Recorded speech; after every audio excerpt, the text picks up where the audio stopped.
My father slammed his palm against the mahogany dining table so hard that every crystal glass trembled, and in the sudden silence that followed, he pointed his finger directly at me and said I was a thief. The word hung in the air like smoke from a blown-out candle. Thief. My fork froze halfway to my mouth, a piece of glazed ham suspended in the space between the plate and my lips. I could not move. I could not breathe. Around me, the dining room that had been filled with laughter and Christmas music just seconds before went completely still. I looked at my father, Victor Callahan, 61 years old, patriarch of one of Savannah's oldest families, and I saw something in his eyes I had never seen directed at me before. Not disappointment, not frustration, pure, calculated rage. He accused me of stealing from my own family.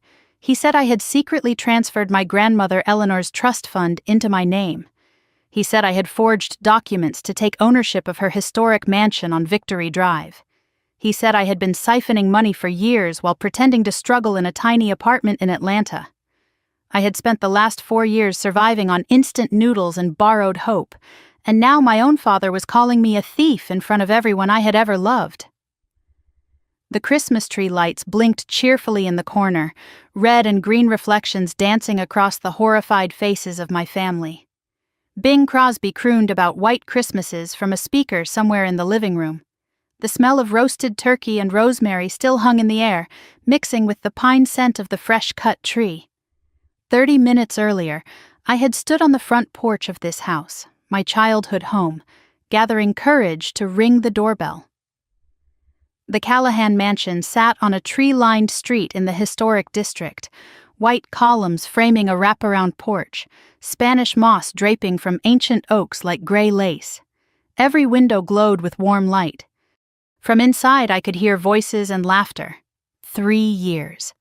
I had stayed away for 3 years, living in Atlanta, working temp jobs, telling myself I was building independence. The truth was simpler and sadder. I had felt unwelcome in my own family for as long as I could remember, and leaving had been easier than fighting for a place at a table where I was never quite wanted. But this year, my mother had sent a card. An actual card, handwritten, asking me to come home for Christmas. "Let us be a family again," she had written. I had stared at those words for a week before buying a bus ticket I could barely afford. My mother, Patricia, greeted me at the door with an air kiss that landed somewhere near my left ear. She looked me up and down and said I looked tired. My sister Colleen arrived minutes later in a Mercedes designer bag on her arm, her husband Derek trailing behind with their daughter Sophie. Colleen smirked at my simple dress, the nicest thing I owned, and whispered something to our mother that made them both laugh. But Derek had hugged me warmly, which surprised me. And when no one else was listening, he leaned close and whispered 2 words that should have told me everything. Be careful. I did not understand then.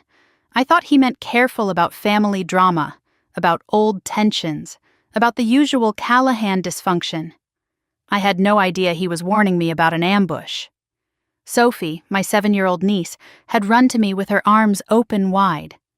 "Auntie Meredith, I missed you so much."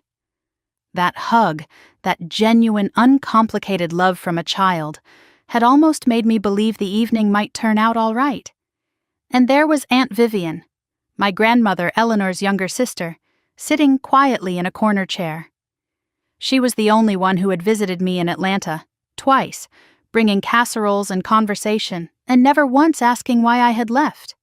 When I walked in, she gave me a long look I could not quite read, something between sadness and warning. Dinner began peacefully enough. My father carved the turkey with ceremonial precision. My mother orchestrated the side dishes like a general commanding troops. Colleen dominated the conversation, talking about her real estate business, her new kitchen renovation, Sophie's private school achievements. No one asked about my life. No one seemed to notice I had barely spoken. Then my father asked about my little job in Atlanta. His tone made the word little sound like an insult. I explained I had been doing administrative work, temp positions mostly, saving what I could. Colleen snorted. "Still saving," she said. At your age. My mother mentioned grandmother Eleanor then, how she would have wanted us all together for the holidays. I saw Aunt Vivian's hand tighten around her wine glass. Her knuckles went white. I wondered why. And then Sophie, innocent Sophie, looked up from her mashed potatoes and asked a question that made my blood run cold. "Mommy, why did you say Auntie Meredith is in trouble?" Colleen hushed her sharply. Derek's jaw tightened. My stomach dropped. "What trouble?" I wanted to ask.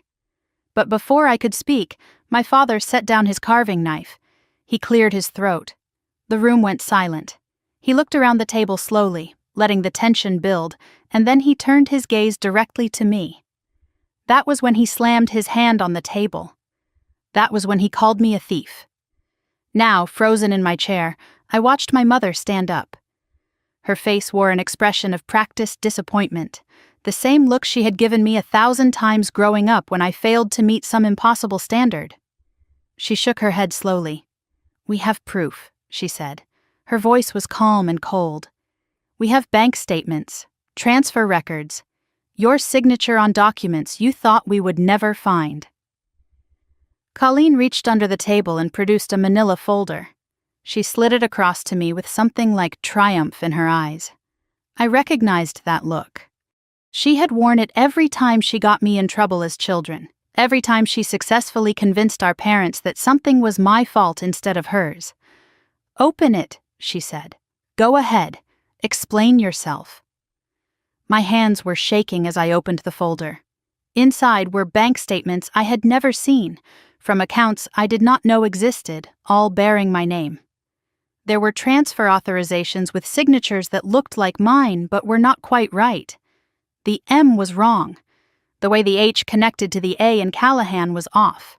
Someone had studied my signature carefully. Someone had practiced. And in that moment, looking at the forgeries, I knew exactly whose handwriting those signatures actually resembled. I looked up at Colleen. She smiled. My mother spoke again. "We are giving you one chance, Meredith. One chance to admit what you did. Sign everything back over to the family. Do it now, and we will not involve the authorities." My father leaned forward. "The police are one phone call away," he said. "Fraud, forgery, theft from your own grandmother's estate. You will go to prison." Colleen added her piece. "We have everything documented. Your signatures, your bank records. There is no way out of this." I looked around the table at the faces of my family. My father's self-righteous rage, my mother's calculated cruelty, my sister's barely hidden triumph. Derek staring at his plate, unable to meet anyone's eyes. Sophie confused and frightened. And Aunt Vivian, pale as paper, gripping the table edge like it was the only thing keeping her upright. Something shifted inside me. I thought about the last 6 months. The investigation I had conducted in secret. The lawyer I had hired. The evidence I had gathered. The criminal complaint I had filed just 2 days ago. They thought I was defenseless. They thought I knew nothing. They had invited me here to humiliate me, to force a confession for crimes I did not commit, to cover their own theft with my silence. They had made a terrible mistake. I set my napkin on the table. I straightened my spine. I looked at my mother, who was reaching for her phone, preparing to call the police. And I said the words that made every single one of them freeze. "Go ahead and call them. Actually, you do not need to bother. They should be here in about 5 minutes." The silence that followed my words was absolute. Not the comfortable quiet of a pause in conversation, but the suffocating stillness that comes when the air itself seems to freeze. I watched my father's face shift through 3 distinct expressions in the span of 2 seconds. Confusion first, then disbelief, and finally something I had never seen from him before. Fear. My mother's hand stopped halfway to her phone. Her fingers hovered there, suspended in the space between threat and action, as if she had forgotten how to complete the motion. She stared at me with her mouth slightly open, the carefully constructed mask of maternal disappointment cracking at the edges. "What did you just say?" My father's voice came out rough, stripped of its usual commanding authority. I did not repeat myself. I did not need to. The words hung in the air between us, gaining weight with every passing second. Instead, I folded my hands on the table and waited. Colleen recovered first. She always did.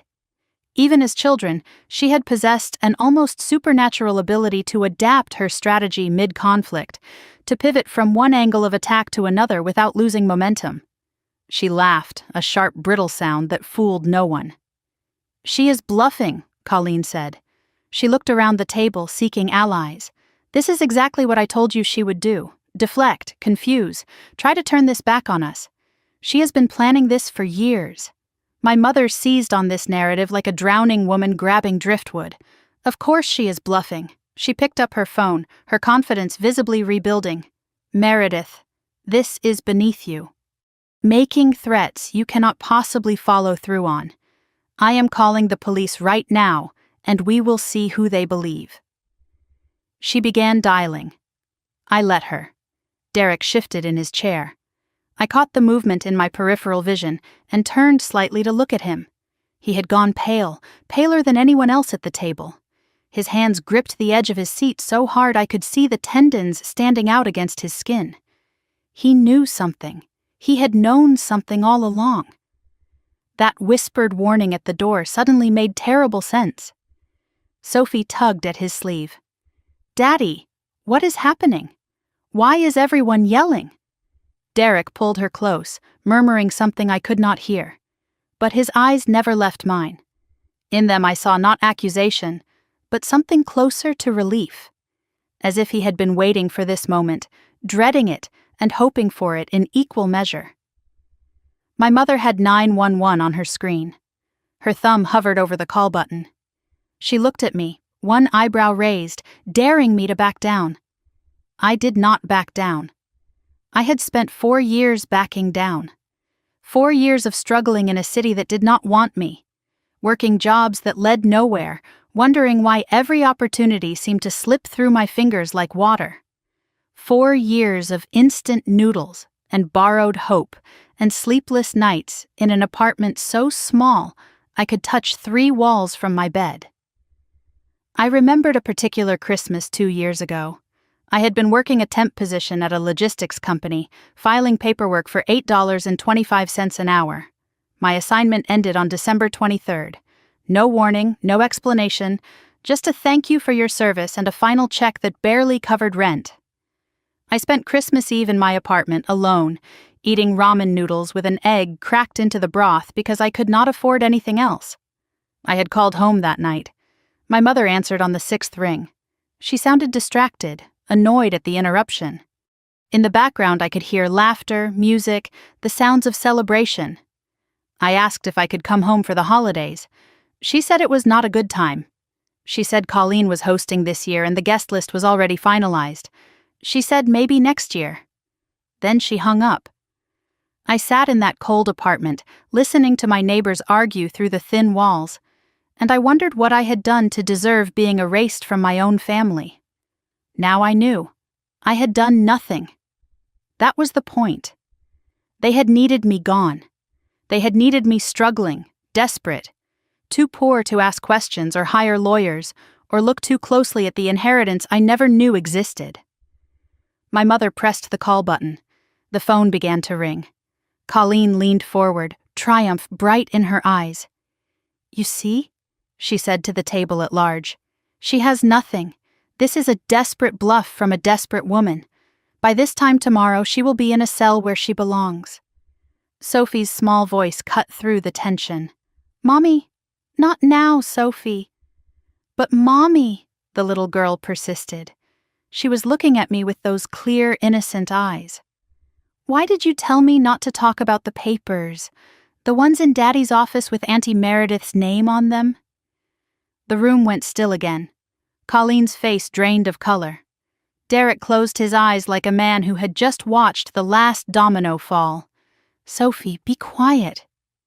Colleen's voice was sharp enough to cut glass. "But you said it was a secret." Sophie's lower lip trembled. "You said Auntie Meredith was bad, and she took things that did not belong to her. But Auntie Meredith is not bad. She is the nice one. She always sends me birthday cards." Something cracked in my chest. Through everything, through 4 years of exile and silence, I had never forgotten Sophie's birthday. I had sent cards every year, never knowing if they arrived, never receiving acknowledgement. But she had gotten them. She remembered. My mother was speaking into her phone now, her voice tight and controlled. "Yes, I need to report a crime, a theft, family financial fraud. I need officers at this address immediately." Aunt Vivian suddenly stood up. Her chair scraped against the hardwood floor with a sound like a wounded animal. Her face was white as paper, her eyes fixed on something none of us could see. "Eleanor knew," she said. Her voice was barely above a whisper. My God, she knew this would happen. "Vivian, sit down." My father's command came out strangled. "This does not concern you." She knew.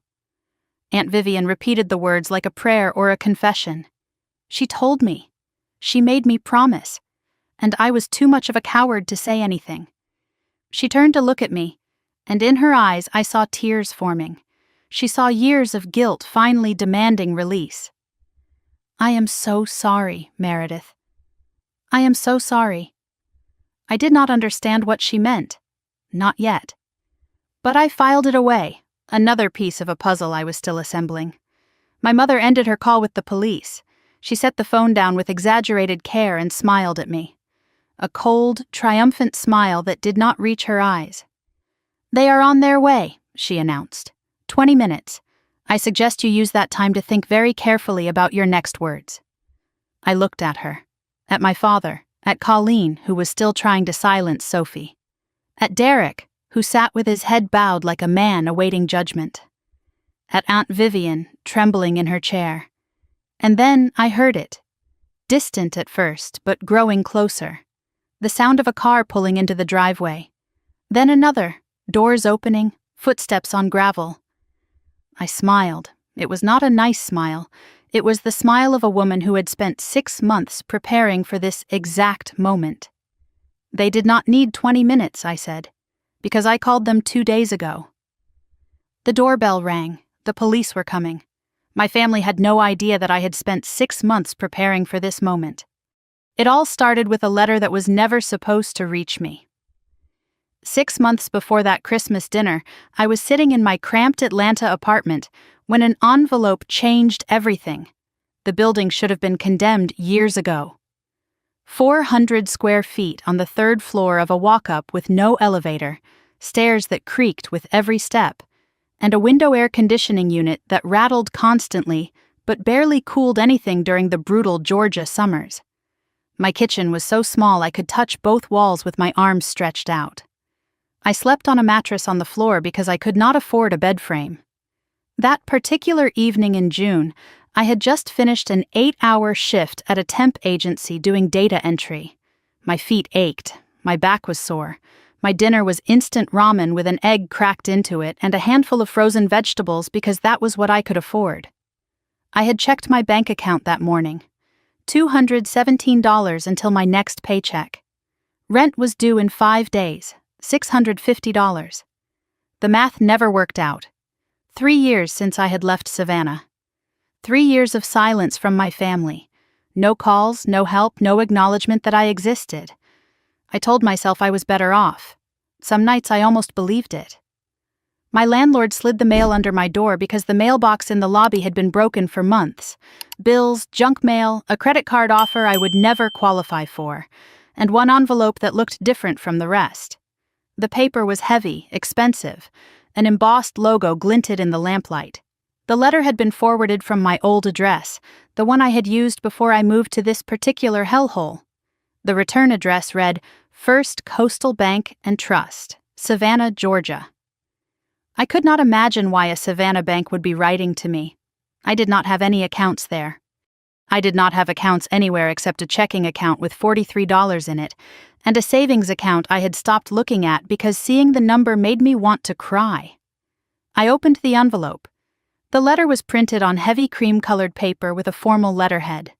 My name appeared at the top, typed with unnecessary precision. Ms. Meredith Ann Callahan. The subject line read, Unusual Activity Alert. Eleanor Beaumont Memorial Trust. I read those words 3 times. Eleanor Beaumont was my grandmother. She had passed away 4 years earlier. I had been at the funeral, sitting in the back row because no one had saved me a seat with the family. No one had mentioned me during the service. No one had spoken to me afterward except Aunt Vivian, who had held my hand and told me Eleanor had loved me very much. I had never heard of any memorial trust. The letter explained that the bank was writing to inform me of significant withdrawals from the trust account. As the named beneficiary and account holder, they required my verification of recent transactions totaling over $800,000. They requested I contact them immediately. I read the letter again. Then again, the words refused to make sense. Named beneficiary. Account holder, $800,000. There had to be a mistake. Another Meredith Callahan somewhere. A coincidence of names. But the letter had my correct middle name. My old address was accurate. The last 4 digits of my social security number, printed for verification purposes, matched mine exactly. My hands were shaking. My ramen grew cold, forgotten. Something was very wrong. I found the bank's phone number online and dialed before I could talk myself out of it. 20 minutes on hold, listening to tinny classical music, pressing buttons to navigate an automated system. Finally, a human voice.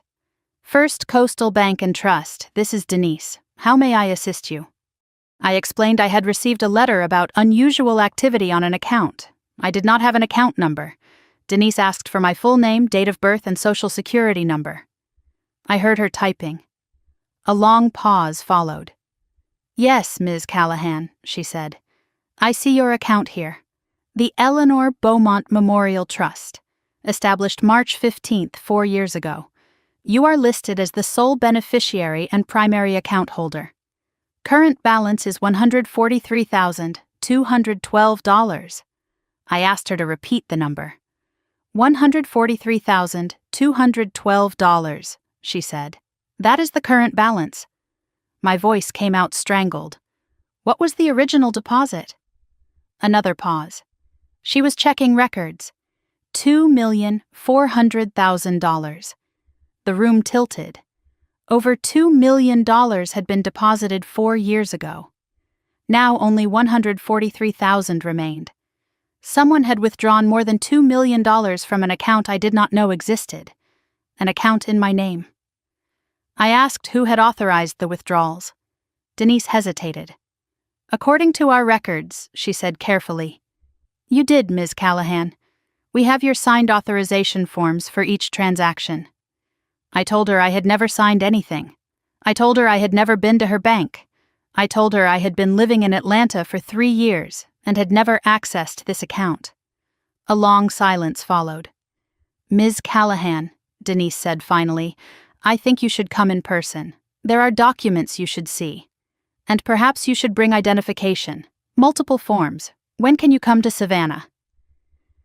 3 days later, I was on a Greyhound bus. 7 hours overnight, the cheapest ticket I could find. $47 I could not spare. I arrived in Savannah at 6 in the morning, exhausted and terrified, and walked to the bank because I could not afford a cab. I waited outside on a bench until they opened at 9. The bank was a historic building downtown, marble floors and hushed atmosphere. Everyone wore suits. I was in my cleanest jeans and a blouse I had borrowed from a coworker. I felt out of place, like I did not belong there. Then I reminded myself that someone had stolen over $2 million using my name. I belonged there more than anyone. The account manager was a woman named Catherine, mid-40s, professional but visibly uncomfortable. She led me to a private office and spread documents across her desk. The trust establishment papers were dated 4 years ago, 1 month after my grandmother's death. My grandmother's signature was there, notarized, legitimate. I was named as sole beneficiary. This part was real. Grandmother Eleanor had left me this money. Then Catherine showed me the withdrawal authorizations. 12 separate forms over 4 years. Each one authorized transfers ranging from $100,000 to $300,000. Each one bearing my signature. Each one notarized in Savannah. I stared at my own handwriting. Except it was not my handwriting. It was close. Very close. Someone had studied my signature carefully, but the M was wrong, too looped. The H in Callahan did not connect the way I wrote it. The pen pressure was lighter, more hesitant. And I recognized the style.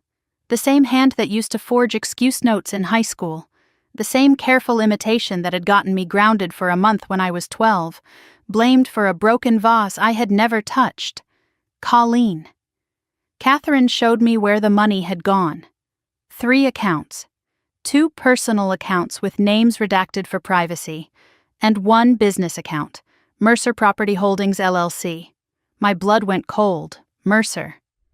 That was Derek's last name, which meant it was Colleen's company. There is also the matter of the real estate holdings, Catherine said quietly. The Eleanor Beaumont estate on Victory Drive was also in your name.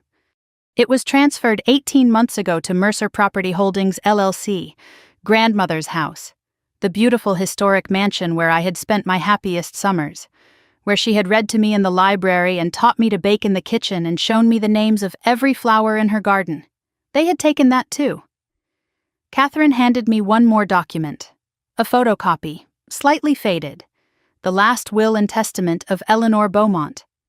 I read the provisions with shaking hands. To my son Victor, I leave $10,000 and my forgiveness for his years of neglect. To my granddaughter Colleen, I leave $10,000 and my hope that she learns the difference between wanting and deserving. To my beloved granddaughter Meredith, who sat with me when no one else would, who read to me when my eyes failed, who loved me without condition, I leave the entirety of my remaining estate. The trust fund, the mansion, the jewelry, shares in the family company, everything. Grandmother had left me everything, and my family had stolen it all. I left the bank with evidence in my hands and vengeance in my heart. But rage without a plan is just noise. I needed someone who could turn my fury into justice. 2 weeks after my visit to First Coastal Bank, I found myself climbing a creaky staircase in a converted Victorian house near Forsyth Park. The building smelled like old books and furniture polish. A frosted glass door at the top bore gold letters spelling out James Whitmore, attorney at law. Finding him had not been easy. I spent those 2 weeks searching online for lawyers who specialized in inheritance fraud and document forgery. Most wanted retainers I could never afford. $5,000, $10,000. One firm quoted $15,000 just for an initial consultation. I almost gave up 3 times. Then I found a legal aid website that mentioned pro bono consultations for fraud victims. One name kept appearing in the forums, James Whitmore. The reviews said he took cases others would not touch. One testimonial stayed with me. He believed me when no one else did. I called his office expecting a receptionist. James answered himself. Small practice, he explained later. Just him and a paralegal. I summarized my situation in 3 sentences. Grandmother left me everything. Family forged my signature. Stole over $2 million. A long pause followed. Then he said 5 words that changed my life. Can you come to Savannah? His office matched his voice. No pretense, no polish, just walls of legal books and a desk buried under case files. James Whitmore was 45 years old with salt and pepper hair and reading glasses perpetually pushed up on his forehead. He had been a prosecutor once, he told me. Left the district attorney's office after a case involving a wealthy family who bought their way out of charges. Now he specialized in holding wealthy families accountable. He asked my family name. When I told him Callahan, something shifted in his expression. His eyes sharpened. I have heard stories about them, he said. He did not elaborate, but I understood. In Savannah, everyone knew everyone's secrets. They just pretended not to. I spread my documents across his conference table. The trust establishment papers, the withdrawal authorizations, the transfer records, my grandmother's will, my own identification, signature samples, tax returns proving I had lived in Atlanta for 3 years, and a timeline I had written at 2 a.m, hands shaking, connecting every date and dollar I could find. James photographed everything, made notes in a leather-bound journal, asked questions I had not thought to ask. When did your grandmother pass away? 4 years ago, March. I was 25. Were you at the reading of the will? No, I was not invited. My father said there was nothing to read. He told me grandmother had very little to leave anyone. The first lie. The foundation for everything that followed. When did you last see your grandmother before she died? The week before. I visited her in the hospital alone. No one else was there. She was weak, but her mind was clear. She squeezed my hand and told me she had made sure I would be taken care of. I thought she meant emotionally. I thought she was talking about memories, about love. Now I understood what she really meant. James sent my signature samples to a forensic document examiner, a former FBI specialist with 23 years of experience. The results came back in 10 days. My genuine signatures versus the withdrawal authorizations showed clear differences. The examiner found a 97% match to a different hand. The forger had studied my signature carefully, but could not eliminate their own unconscious habits. Pen pressure patterns, letter spacing, the way certain loops connected. James asked if I had samples of my sister's handwriting. I remembered a box in my closet, full of things I could not bring myself to throw away. Birthday cards, notes from years ago, evidence of a sisterhood that had never really existed. I provided copies. The results confirmed what I already knew. 97% match to Colleen's handwriting patterns. My sister had forged every document. The same sister who used to forge our mother's signature on school permission slips. The same sister who had practiced deception her entire life. But James found more. While investigating the property transfer, he discovered something I had not known to look for. Grandmother Eleanor had owned 35% of Beaumont Properties, a real estate company she founded with her late husband decades ago. Those shares were part of her estate. According to corporate filings, the shares had been sold 2 years after her death. The buyer was Callahan Holdings LLC, my father's company. The sale price was $200,000. The actual market value was over $1.2 million. Authorization for the sale bore my forged signature, notarized in Savannah on a date when I was working a temp job in Atlanta, documented by time cards and security camera footage. They did not just steal your inheritance, James said quietly. They bought your grandmother's legacy for pennies on the dollar. Your father now controls the company she built, using documents forged in your name. I sat in his office and calculated the total. The trust fund, approximately $2.3 million withdrawn. The Victory Drive mansion, valued at over $1 million. The company shares, worth another $1.2 million. Over $4.5 million. My grandmother's entire life's work, stolen by the people who were supposed to love me. But James was not finished. There is something else, he said. Something that does not involve money. But you need to see it. His paralegal was a young woman named Nina, sharp and efficient, with a background in information technology. James had asked her to look into something. Anonymous reports sent to my potential employers over the years. I had applied to dozens of positions after college, entry-level management, administrative roles, anything stable. I got interviews, sometimes second rounds, but never offers, always rejected at the final stage. I assumed it was bad luck, wrong timing, the economy, my own inadequacy. Nina showed me the truth. 11 emails sent over 3 years. Anonymous accounts but traceable through IP records. All originated from the same residential internet connection. My family's home in Savannah. The emails went to human resources departments at companies where I had applied. They claimed to be from former colleagues or concerned parties. They made allegations. Poor work ethic, unreliability, conflicts with coworkers. And one phrase that appeared in multiple messages, a phrase that made my vision blur with rage. She has a history of theft within her own family. I would not trust her with company resources. They accused me of being a thief, while they were stealing from me. They destroyed my career to keep me poor and desperate, so I would never have the resources to discover what they had done. Nina's analysis suggested 2 authors. Some emails were formal, corporate in tone, carefully phrased, Patricia's style. Others were more emotional, filled with personal attacks and specific details only a family member would know. Colleen's voice, my mother and sister, working together for years to ensure I would fail. James laid out my options. We could file immediately. Criminal complaint, civil lawsuit, emergency injunction, fast and aggressive. But they would hire expensive lawyers, delay proceedings, possibly destroy evidence. Or we could wait. Build the case quietly. Document everything with timestamps. Choose the moment of confrontation strategically. The element of surprise could be devastating. I thought about what I wanted. Not just the money, not just legal victory. I wanted them to feel what I had felt. The shock, the helplessness, the betrayal. I wanted to watch their faces when they realized their perfect crime had unraveled. 3 weeks earlier, I had received a Christmas card from my mother. First contact in 2 years. We miss you. Please come home for Christmas. Let us be a family again. An invitation to the scene of the crime. They were so confident I knew nothing. So certain they had won. James asked when I wanted to act. I told him Christmas. When the whole family would be together. When there was nowhere to hide.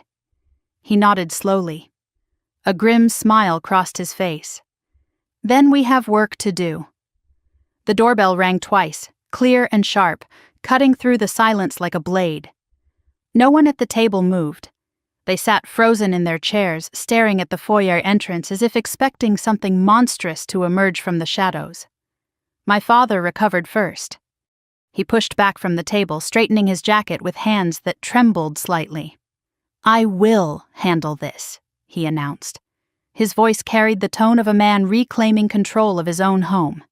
This is still my house. He walked toward the front door with forced confidence. My mother started to follow, then stopped, uncertain for the first time all evening. Colleen's triumphant expression had dissolved into something more complicated. Confusion. The first flickers of fear. I remained seated. Let them see me calm. Let them wonder.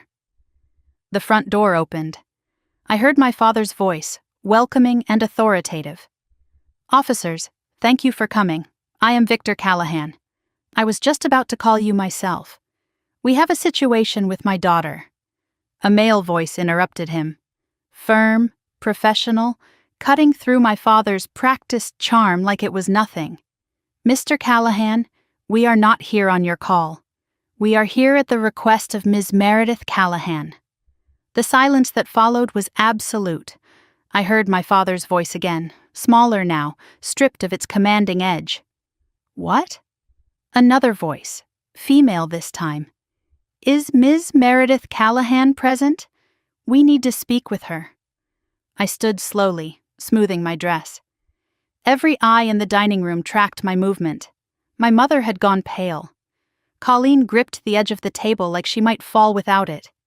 Derek had closed his eyes, his shoulders slumping with what looked strangely like relief. Please come in, I called toward the foyer. We have a lot to discuss. 2 police officers entered the dining room. The man was in his mid-40s, with tired eyes that had seen everything twice. His nameplate read Reynolds. The woman was younger, sharp-eyed and alert. Officer Chen. Both wore the professional demeanor of people about to deliver very bad news. My father followed them into the room, his face a mask of disbelief. He looked at me with an expression I had never seen before. Not anger, not disappointment. Genuine confusion, as if I had suddenly become a stranger. Meredith, he said, what have you done? I did not answer him. Instead, I turned to the officers. Thank you for coming. I know Christmas Eve is not an ideal time. Officer Reynolds nodded. We received your complaint 2 days ago, Ms. Callahan. Given the evidence provided, the district attorney felt this warranted immediate attention. A third figure appeared in the doorway, James Whitmore, my attorney, carrying his familiar briefcase. He wore a professional Navy suit and moved with the calm confidence of a man who had prepared for this moment as thoroughly as I had. Everyone, I said, this is James Whitmore, my attorney. My mother made a small sound, something between a gasp and a whimper. Her face had gone from pale to gray. She recognized the name. James had prosecuted a fraud case against one of my parents' business associates years ago. He had won, decisively. This is outrageous. Colleen found her voice, pitching it toward the officers. This is a private family matter. Our sister has clearly manipulated you with lies. We are the victims here. She is the one who stole from us. Officer Chen's expression did not change.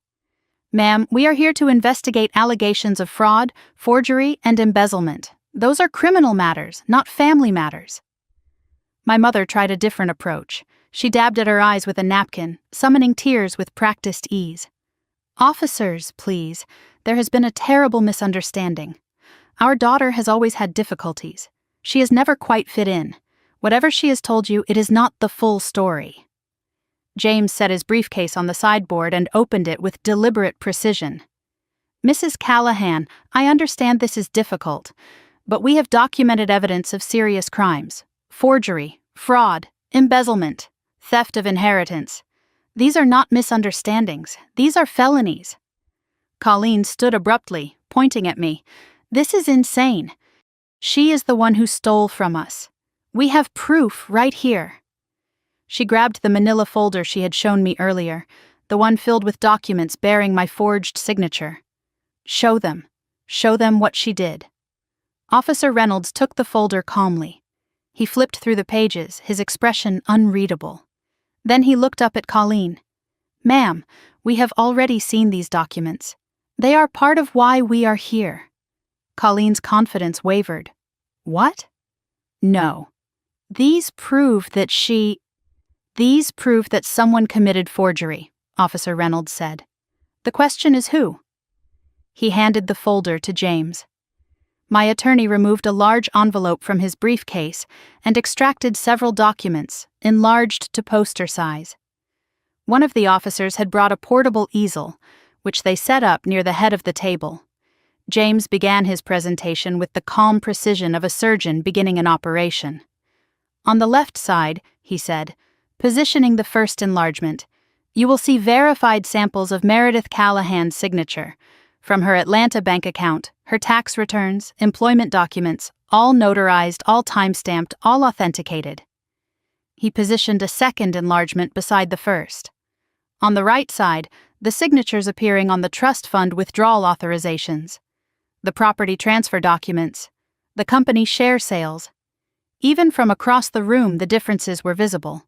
The loop of the M, the connection between letters, the angle of the strokes.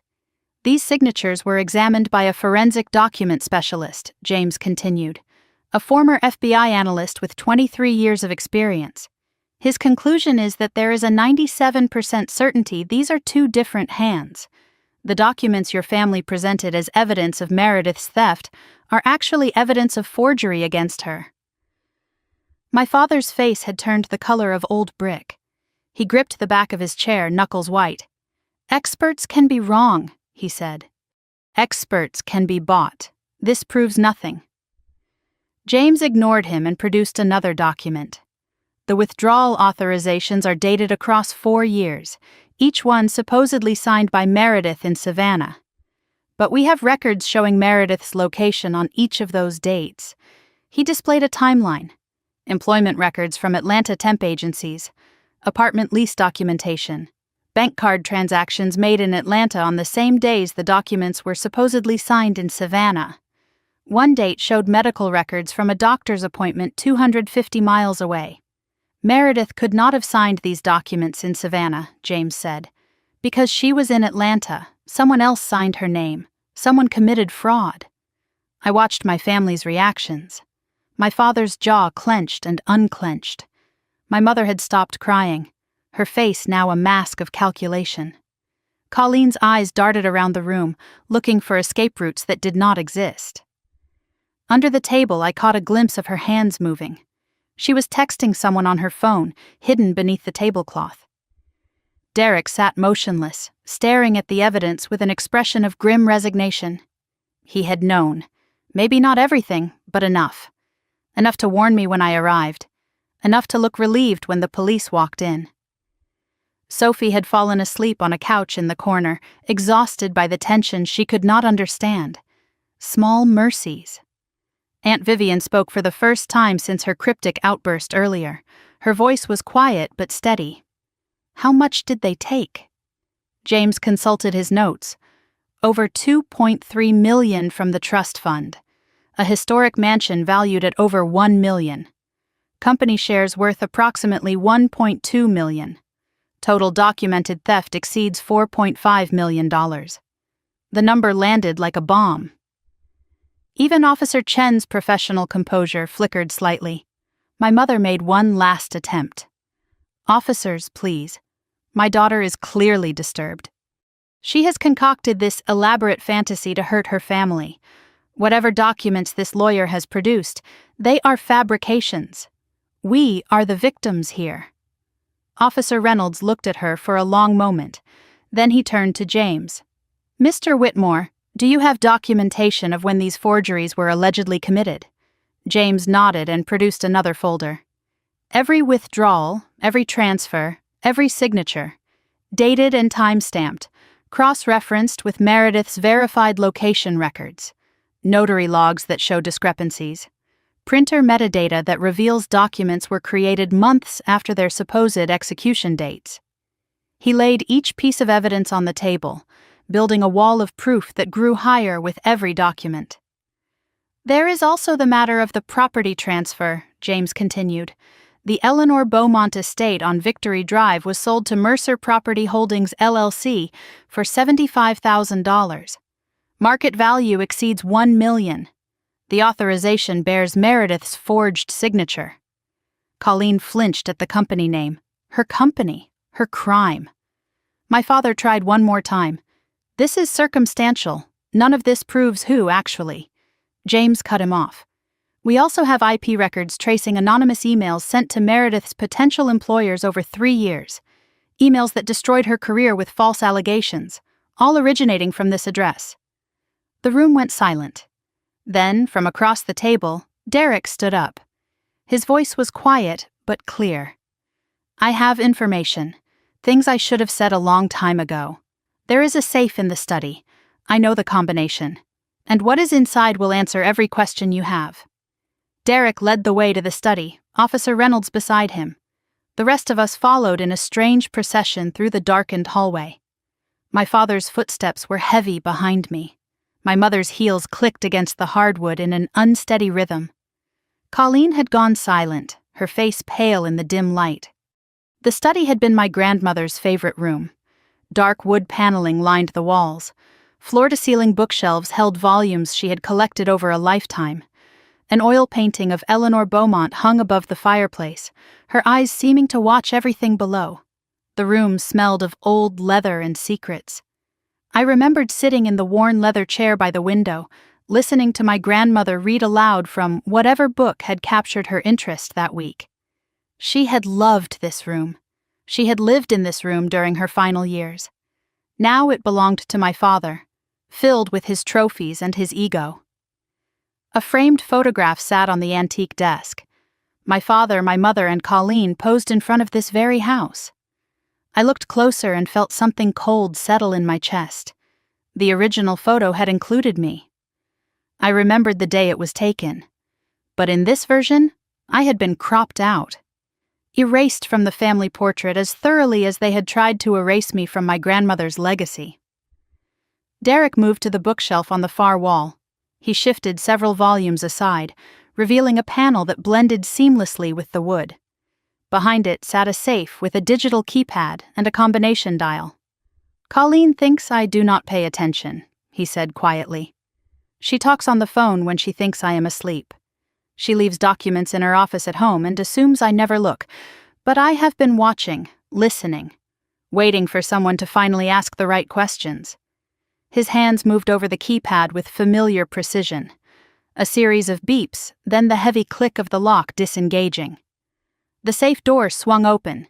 Inside were stacks of folders, a fireproof box, several flash drives, and bundles of cash bound with rubber bands. More than anyone expected. This was not just about my inheritance. This was everything. James Whitmore pulled on latex gloves before touching anything. Evidence handling, he explained. He began removing items one by one, photographing each before setting it on the desk. Officer Reynolds took notes while Officer Chen observed from the doorway, keeping watch on the rest of the family. The first discovery confirmed what I already suspected. Trust fund withdrawal authorizations, all 12 of them bearing my forged signature. But there was something I had not known about, a second signature line on each form. Witnessed and approved by Patricia Callahan. My mother's genuine handwriting, no forgery. She had signed every single withdrawal herself. I stared at her signature. All those years of claiming the family was struggling. All those times she told me they could not help with my rent or my bills or my groceries. Meanwhile, she was approving the theft of millions of dollars that belonged to me. James moved to the property transfer documents. The Victory Drive mansion, sold to Mercer Property Holdings for $75,000. He read the figures aloud for the officers. A historic Savannah home valued at over $1 million. Sold to your sister's company for $75,000. That is not a sale. That is theft with paperwork. The company shares came next. Grandmother Eleanor's 35% stake in Beaumont Properties, the real estate company she had founded decades ago. Sold to Callahan Holdings, my father's company, for $200,000. Actual value at the time of sale exceeded $1.2 million. James pulled bank statements from another folder, wire transfer confirmations, and a handwritten ledger in Colleen's distinctive script, tracking every dollar that had been stolen and where it had gone. The numbers were staggering. My parents' joint account had received $800,000 over 4 years. The money funded a vacation home in Charleston I had never heard of, new cars, country club memberships, the lifestyle they claimed they could barely afford. Colleen and Derek's account received $1.1 million. Designer shopping, private school tuition for Sophie, business ventures that Colleen described to everyone as barely breaking even. Derek's voice cut through the recitation. I never saw that money. She told me the business was struggling. She said we were living on tight margins. A third account appeared in the records. Offshore, Cayman Islands. $400,000. Signatory listed as Victor Callahan. Purpose unknown. From the dining room, we could hear Colleen's voice rising. Officer Chen had stayed behind with her and my mother, and the walls of the old house did little to muffle the argument that had erupted. This was your idea. Colleen's words carried clearly. You came to me. You said no one would ever find out. My mother's response was just as loud. Do not you dare put this on me. You volunteered. You said you knew how to copy her signature. You said it was easy. My father's face had gone gray. He gripped the doorframe of the study, watching the evidence pile up, listening to his wife and daughter tear each other apart. James found something else in the safe. A folder marked in handwriting I did not recognize. Eleanor, it read. Destroy. Inside were medical records from my grandmother's final weeks, power of attorney documents naming my father as decision-maker. The POA was dated 1 week before Eleanor's death. Her signature was shaky, barely legible. A doctor's note was attached. Patient exhibits signs of confusion. Decision-making capacity questionable. They got power of attorney when she was too weak to understand what she was signing, James said. His voice was flat, professional, but I could hear the disgust beneath it. Then they used it to access accounts and position themselves to take everything, before she even died. A smaller piece of paper was clipped to the POA, a handwritten note in Eleanor's trembling script. Victor will not tell me what I signed. Something is wrong. V knows. V will help MV Vivian. My grandmother had reached out to her sister. She had known something was wrong. She had tried to protect me, but she had been too weak, too confused, too manipulated by the people who should have protected her. I thought about my grandmother in that hospital room, surrounded by family who only wanted to know what they could take, dying alone except for the granddaughter they would spend years trying to destroy. We returned to the dining room. The scene that greeted us was nothing like the elegant Christmas dinner that had begun the evening.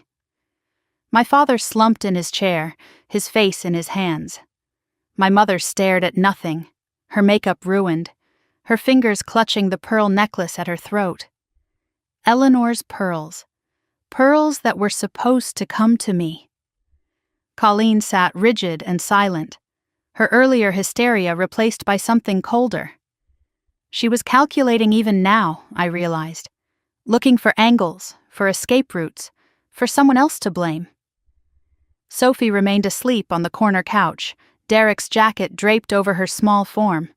The one innocent person in the room, mercifully unaware of the destruction around her. Officer Reynolds spoke. "We have sufficient evidence to proceed. Based on the documents recovered and the prior complaint filed by Ms. Callahan, we have probable cause for arrest." Colleen's head snapped up. "Arrest! You cannot arrest us. It is Christmas." Officer Chen began reading rights. "You have the right to remain silent.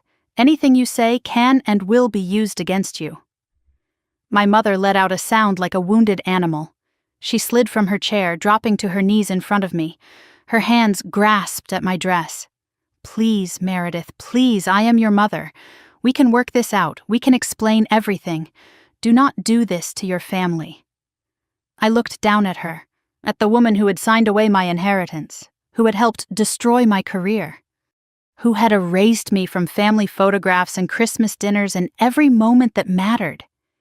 "You stopped being my family," I said, "the day you decided I was worth more as a victim than a daughter." Aunt Vivian stepped forward. Her hands were trembling, but her voice was steady. "Before anyone goes anywhere, there is something Meredith needs to see." She reached into her purse and withdrew a yellowed envelope, its edges soft with age. "Eleanor gave this to me the week before she died," Vivian said. "She made me promise to keep it safe, to give it to Meredith when the truth finally came out." She held the envelope toward me. I saw my grandmother's handwriting on the front. Just 2 words. "For Meredith." The wax seal crumbled under my thumb like 4 years of lies finally giving way. Inside the yellowed envelope were 3 pages, covered front and back, in my grandmother's elegant handwriting. The same handwriting that had labeled birthday presents when I was a child. The same script that had signed permission slips when my parents forgot. The same hand that had written me letters during my first year of college when I was homesick and alone, and wondering if anyone in my family actually cared. "Everyone should hear this," I said. She wanted everyone to know. The room had gone silent. My father remained slumped in his chair. My mother knelt on the floor where she had fallen, tears streaking her ruined makeup. Colleen sat rigid, watching me with something between hatred and fear. Derek stood near the sleeping Sophie, protective and separate. Aunt Vivian pressed a handkerchief to her eyes. The police officers waited with professional patience. I began to read. "My dearest Meredith, if you are reading this, then what I feared has come to pass. I am writing this in the hospital 3 days before I expect to die. My body is failing, but my mind, despite what they want people to believe, is clear. I have made decisions that some in this family will not understand. They will try to undo them. This letter is my truth, preserved for the day you need it." I had to stop for a moment, hearing her voice through the words, the sharp clarity, the refusal to soften truth. This was the grandmother I remembered, fierce, honest, loving in ways that did not require performance. The letter continued with her assessment of my father. "Your father, my son, has been a disappointment to me for 30 years. He married for money and schemed for more. He sees people as tools and love as weakness. I tried to raise him better. I failed." My father did not look up. He sat motionless, absorbing the judgment of a dead woman he had spent years robbing. 3 days ago, he brought papers to my hospital bed. He said they were routine. I pretended to be confused, too tired to read. But I saw enough. He wanted power of attorney. He wanted control over everything I have spent my life building. He thought I was too weak to notice. Eleanor had known. Even in her final days, surrounded by vultures wearing family faces, she had seen through them. The second page addressed my mother. Your mother is more dangerous than your father. Victor acts from greed. Patricia acts from cruelty disguised as concern. She convinced your father that controlling you was protecting you. But I watched her. I saw how she treated you differently from Colleen. You were never the favorite. You were the scapegoat, the one they could blame when things went wrong, the one they could sacrifice when it suited them. My mother made a sound, something between a sob and a protest. She had always portrayed herself as the gentle peacemaker, the loving mother caught between difficult children. The letter stripped that mask away. Eleanor's words about Colleen were the harshest of all. Colleen learned well from her parents. She has your mother's manipulation and your father's ambition. When she was 16, I caught her forging your signature on a birthday card. A small thing, but telling. She laughed when I confronted her, said it was just a joke. It was never a joke, Meredith. It was practice. I looked at my sister. She had gone pale, her calculated composure finally cracking. Eleanor had seen the pattern decades ago, had watched it develop, had tried to warn me in her own way. The letter explained why she had chosen me. You are different from them, Meredith. I do not know how, but you are. When I was sick, you came. Not for the will, not for the money. You came because you loved me. You read to me when I could not see the words myself. You held my hand through the long nights when no one else visited. You are the only one who saw me as a person, not an inheritance. Tears were falling now, blurring the words. I remembered those visits. Driving 4 hours each way, sleeping in the hospital chair, reading Jane Austen aloud because Eleanor said it reminded her of her mother. I had thought no one noticed. No one cared. But she had seen everything. The third page contained Eleanor's warnings. Vivian told me something that broke my heart. They have been sabotaging your future. Anonymous letters, phone calls, Patricia and Colleen working together to ensure you never succeed. They want you dependent. Dependent people do not ask questions. They want you poor. Poor people cannot afford lawyers. Colleen's voice cut through the reading. She is lying. Grandmother was confused, demented. That letter is forged. Meredith wrote it herself to frame us. Aunt Vivian spoke before I could respond. I was there when Eleanor wrote it, Colleen. I watched her write every word over 3 nights. I witnessed her seal it with her own ring. And I have the hospital's visitor log showing you never came to see her. Not once in her final month. Meredith was there alone. The silence that followed was absolute.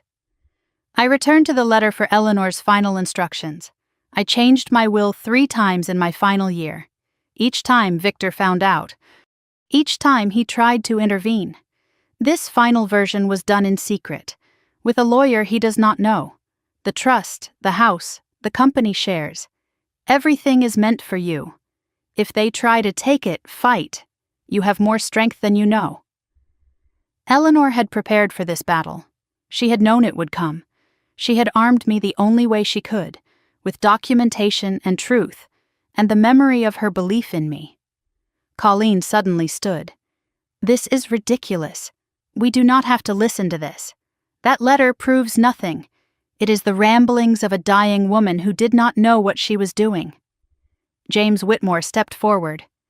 Actually, the letter is corroborated by every piece of evidence we have gathered, the forged signatures, the fraudulent transfers, the career sabotage emails traced to this house. He opened another folder. Since we are discussing full disclosure, we have records of 11 anonymous emails sent to companies where Meredith applied for employment over 3 years. Writing analysis suggests 2 authors, some formal and corporate, some more emotional and personal. He looked at my mother. The formal ones match Patricia's communication patterns. Then at Colleen. The emotional ones contain details only a family member would know. One line from the emails was highlighted on the page he held up. She has a history of theft within her own family. I would not trust her with company resources. The same accusation they had made tonight. They had been rehearsing it for years. poisoning my reputation in advance, so that if I ever discovered the truth, no one would believe me. Colleen broke. This was your idea. She whirled on our mother. You came to me. You said we needed to protect the family. You said Meredith would waste the money. You said grandmother owed us more than she left us. Patricia scrambled to her feet. Do not put this on me. You volunteered to do the signatures. You said you had practiced. You said it was easy. I did what you told me to do. Colleen's voice rose to a scream. You and Dad planned everything. I just executed it. Officer Reynolds stepped between them. Ma'am, are you stating that you were instructed by your parents to forge documents? Colleen froze. The realization of what she had just admitted dawned on her face. I want a lawyer. You will have one. But what you have said has been noted. The officer turned to his partner. Officer Chen, please read the formal charges. She stepped forward, pulling papers from a folder. Victor Callahan, Patricia Callahan, Colleen Mercer. You are being served summons to appear for questioning regarding allegations of fraud, forgery, embezzlement, and potential elder abuse in connection with the estate of Eleanor Beaumont. Colleen began to sob. You cannot do this. It is Christmas. My daughter is here. Sophie stirred on the couch, disturbed by the noise. Derek quickly lifted her, carrying her toward the kitchen, away from the chaos. My mother made one last desperate grasp at my hands. Please, Meredith. I am your mother. Whatever I did because I love you. I wanted to protect you from making mistakes with all that money. Please, do not destroy this family. I looked at her. At the woman who had signed away my inheritance, who had helped write emails calling me a thief, who had kept me poor and struggling while she bought vacation homes with my grandmother's money. You destroyed it yourself, I said, years ago. I am just showing everyone the wreckage. The officers began leading them toward the door. My father went quietly, his fight completely drained. My mother wept and pleaded with every step. Colleen alternated between screaming and sobbing, her carefully constructed life collapsing around her. Aunt Vivian put her arm around me as we watched them go. Eleanor would be proud of you, she whispered. I looked down at the letter still clutched in my hands, at my grandmother's final words of love and warning. I know, I said. I just wish she could have seen it. The taillights of the police cars disappeared down the oak-lined driveway, and for the first time in 4 years, I could breathe. But the night was far from over. There were statements to give, decisions to make, and one small girl who needed someone to think about her future. James Whitmore drove me to the police station. Aunt Vivian followed in her own car. Derek came separately with Sophie asleep in the back seat, her small body curled beneath a blanket, mercifully unaware of the destruction that had consumed her family. Savannah at midnight on Christmas Eve was beautiful in the way only southern cities can be. Christmas lights adorned every historic home. Spanish moss hung silver in the streetlights. Families were inside, gathered around trees and tables, and the warmth of people who loved each other. The contrast to where I was heading felt almost cruel. The police station greeted us with fluorescent lights harsh enough to make me squint. The smell of stale coffee and industrial cleaner hung in the air. Someone had taped paper snowflakes to a bulletin board near the entrance, a small gesture of holiday spirit that seemed out of place against the gray walls and institutional furniture. A detective named Morrison met us in the lobby. He was in his 50s, with kind eyes and a firm handshake that told me he had seen everything twice and believed in very little. He led me to an interview room where I spent the next 2 hours walking through every detail of my case. The letter from the bank, the investigation with James, the evidence gathering, the timeline I had constructed over 6 months of sleepless nights. Detective Morrison recorded everything. He asked questions I had already answered for James, but I understood the need for official documentation. When we finished, he sat back in his chair and studied me with something like respect. I have seen a lot of family fraud cases, he said. This one is particularly thorough. Your preparation saved us months of investigation. How long have you been planning this? 6 months, I told him. Since the day I found out they had stolen everything my grandmother left me. He nodded slowly. And you waited until Christmas to confront them. I wanted them all in one place. I wanted them to have nowhere to hide. His expression said he understood more than I had spoken. When I emerged from the interview room, I found Derek waiting in the hallway. Sophie was asleep in a break room nearby, watched over by a female officer who had found a blanket and a pillow for the small couch. Derek looked exhausted, his face drawn with the weight of everything that had happened. "Meredith," he said, "I need to ask you something. It is about Sophie." I knew what was coming before he said it. Colleen's parents are arrested. My parents are gone. Her only other family is Aunt Vivian. And you. He took a breath. If something happens with my interview, if they decide to hold me for any reason, would you stay with her? Just until I am cleared. She trusts you. She loves you. And I cannot let her go to strangers on Christmas. I looked toward the break room where Sophie slept. Colleen's daughter, the child of the woman who had forged my signature, destroyed my career, stolen my inheritance. But Sophie was 7 years old. Sophie had run to hug me the moment I walked through the door. Sophie had remembered every birthday card I sent, even when no one else acknowledged my existence. "I will take care of her," I said. "Whatever she needs." Derek's shoulders dropped with relief. "Thank you. I know I have no right to ask. You have every right. You are her father. And you tried to warn me." His eyes filled with tears. "She talks about you," he said quietly. "She calls you the nice one. She always knew." The pleas began shortly after. First came a message from my mother. A detective informed me that Patricia was requesting to speak with me. She claimed she had information that could help everyone. James advised against it. "Anything she says is designed to manipulate," he warned. "She is looking for leverage." I told the detective no. I had nothing to say to her. Then my father's lawyer arrived. Richard Pemberton III, the Callahan family attorney for decades, wearing an expensive suit even at midnight. He requested a conversation with me about resolving this matter privately. "Your father wants you to know he is willing to make things right," Pemberton said. "Full restitution, every penny returned.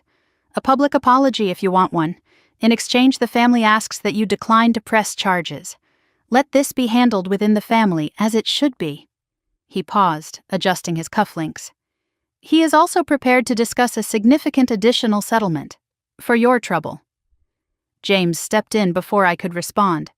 "Mr. Pemberton, your client is facing criminal charges filed by the state. Ms. Callahan's cooperation is a factor, but she does not control prosecution. And frankly, this conversation borders on witness tampering." I looked at Pemberton directly. 4 years. I spent 4 years wondering why I could not succeed. I ate ramen while they bought beach houses. I borrowed money for bus tickets while they drove luxury cars. And now he wants to buy his way out. I stood up. "Tell him no. Tell him there is no amount of money that purchases my silence. Tell him I am not for sale. I never was. That is why they had to steal from me." Pemberton left without another word. The final approach came in the form of a handwritten letter from Colleen, passed through an officer. I recognized the handwriting immediately. The same hand that had forged my signature 100 times. The letter claimed she had been coerced.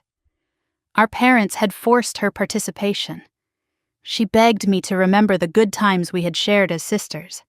She promised to make everything up to me if I would help her avoid prison.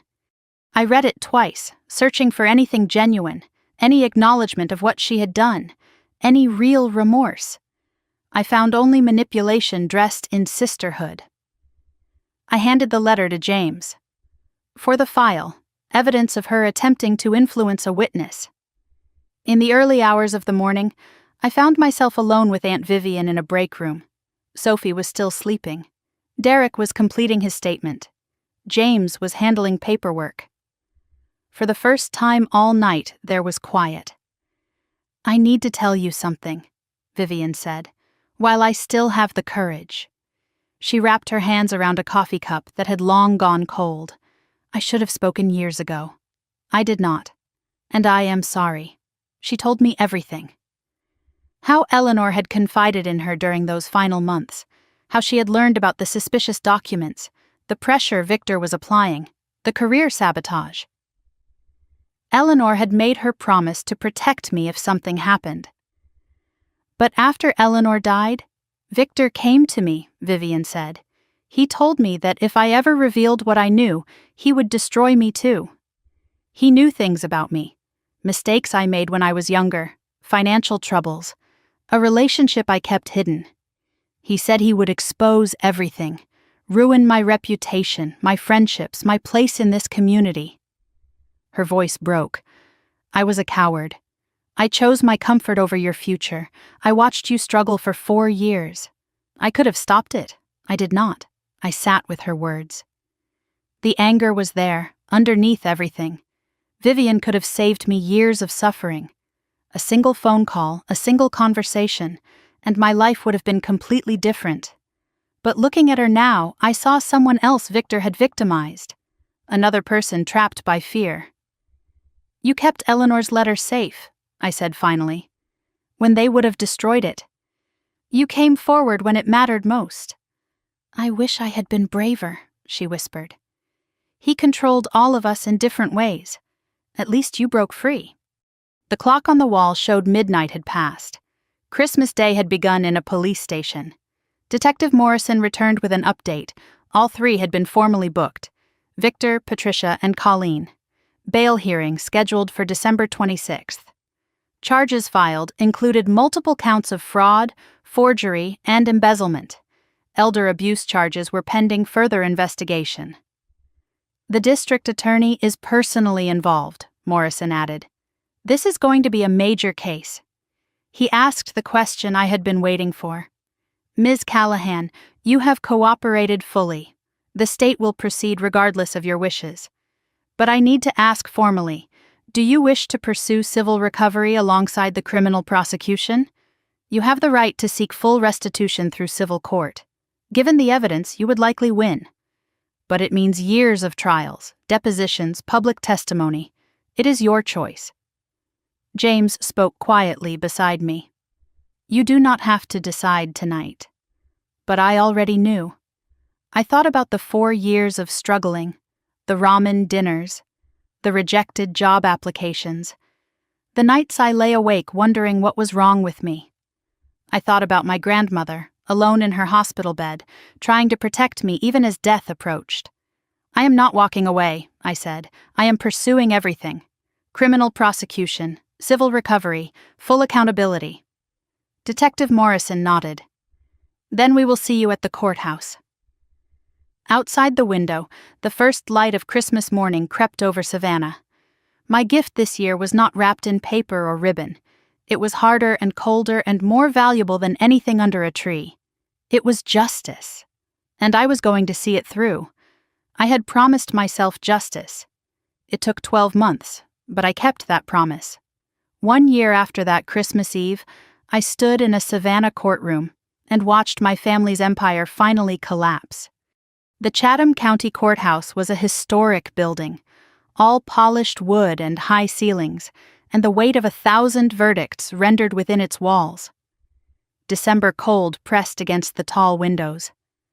I sat behind the prosecution table with James Whitmore beside me, no longer just my lawyer but a trusted friend forged in the fire of this battle. Aunt Vivian occupied a seat in the gallery. Derek sat a few rows back, his presence a quiet show of support. Sophie was not there. We had agreed to protect her from this. The judge called the proceedings to order. My father went first. Victor Callahan had spent months fighting the charges, hiring expensive attorneys, filing motion after motion, delaying the inevitable. In the end, the evidence was overwhelming. He pled guilty to reduced charges in exchange for the prosecution not pursuing the maximum sentence: fraud, embezzlement, conspiracy to commit forgery. The judge read each count aloud. 4 years in federal prison. Eligible for parole in 2. Full restitution ordered for all documented theft. When the sentence was announced, my father did not look at me.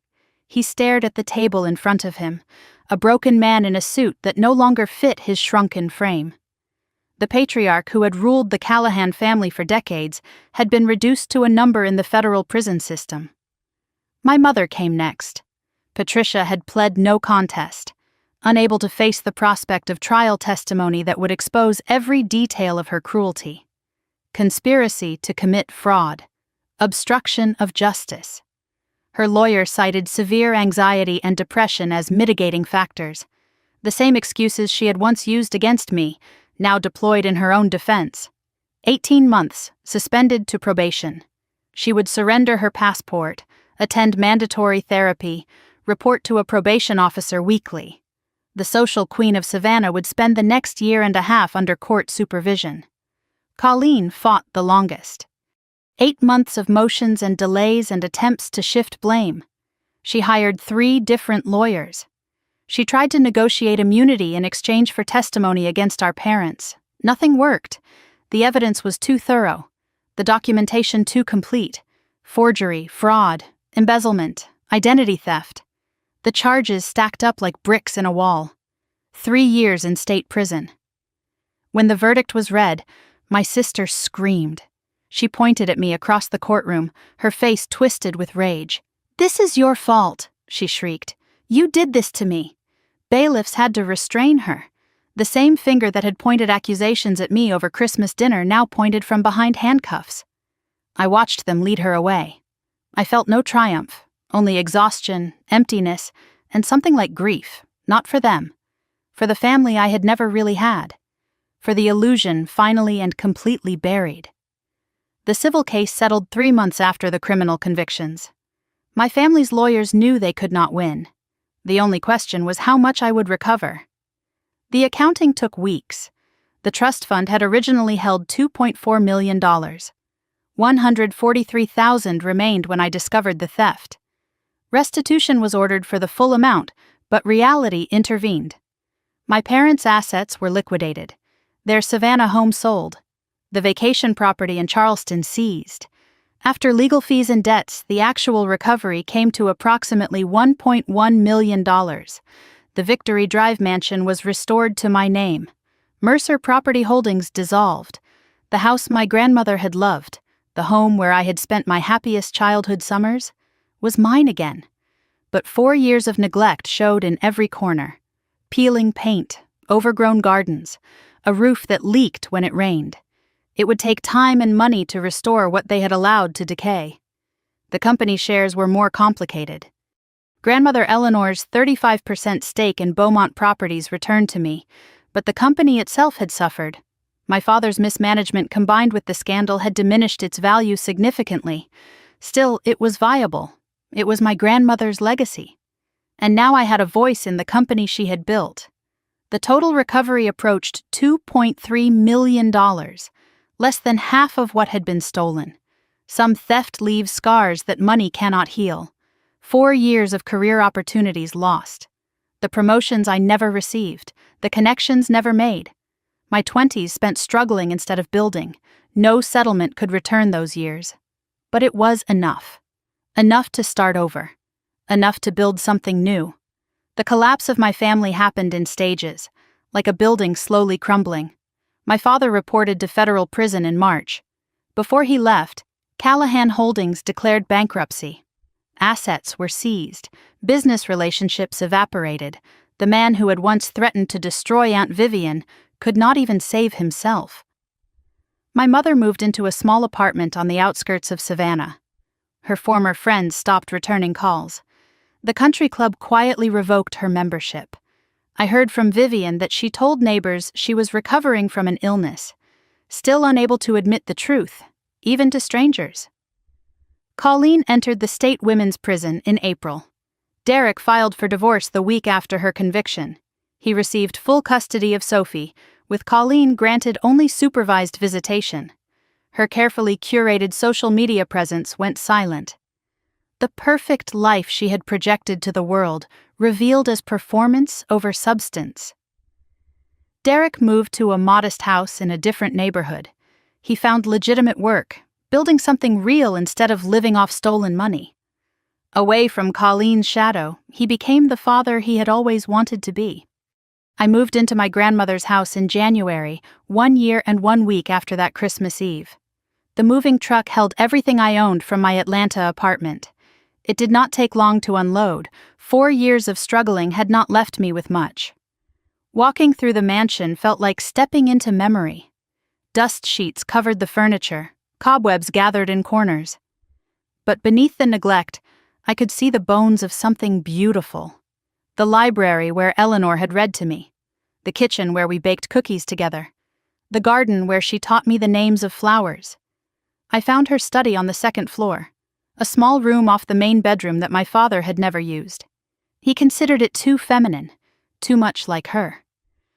I opened the door and felt her presence wash over me.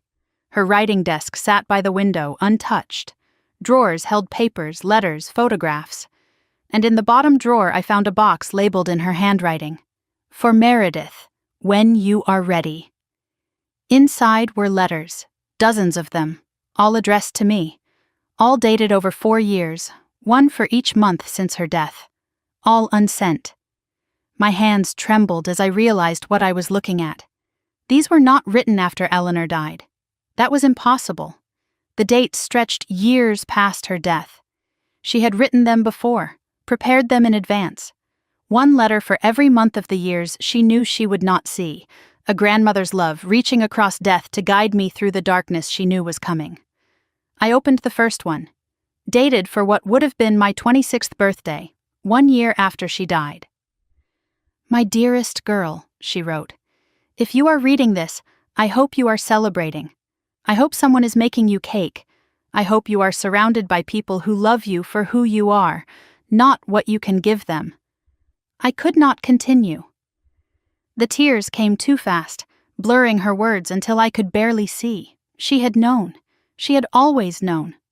And she had found a way to stay with me, even from beyond the grave.